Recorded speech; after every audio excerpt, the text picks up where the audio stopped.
You know, we've lost that ability to endure the painful. We've lost the ability to deal with issues and topics that we would really rather sweep under the carpet. And philosophy that does that kind of thing is not the kind of thing that academic philosophy tends to cultivate. You know, it becomes very dry, intellectual, technical. Philosophy is not supposed to be technical. It's supposed to be a much more freewheeling, free-form kind of thing. When philosophy gets wrapped up in definitions, technicalities, it's taking it for granted that all the essential issues are really cut and dried. It's like something that belongs in a museum. Philosophy has its proper place in the form of living conversations. And academia has tended to lose that entire dimension.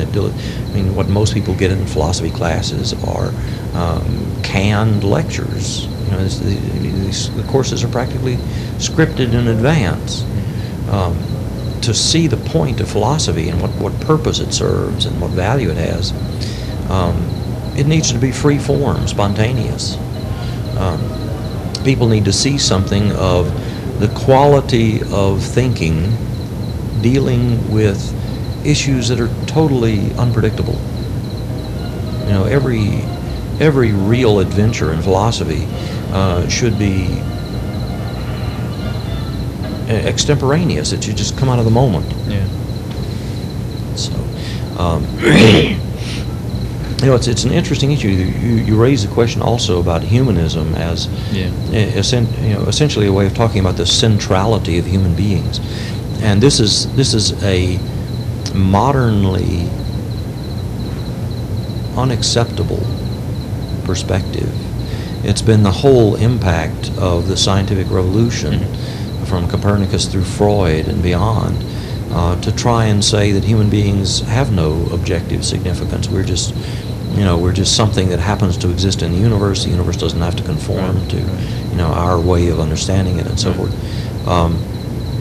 The peculiar thing is, the Greeks, and probably the Old Testament, had a much stronger sense of the cosmic significance of human beings. Nietzsche complains that already in the New Testament you see human beings losing that, where, just kind of turning into mongrels or everyday kinds of creatures. I suspect Nietzsche is probably the strongest single source of good insight on these issues, because he understands that in modern circumstances we've turned human into something pathetic.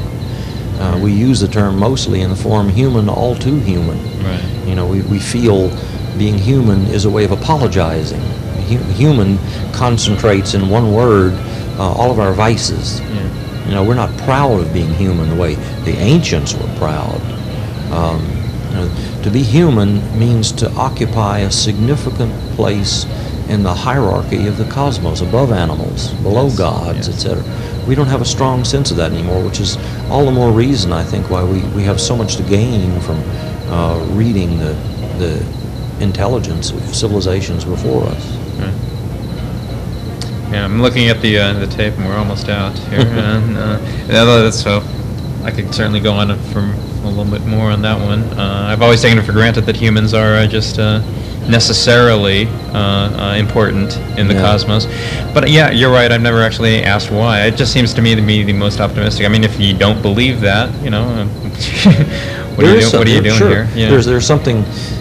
What would the world be if its significance couldn't be concentrated in an intelligent creature? Yeah, it just doesn't seem any point really to believing otherwise. So it may not be true, but I'm going to continue my life believing it. Well, I think it's a vicious effect of our modern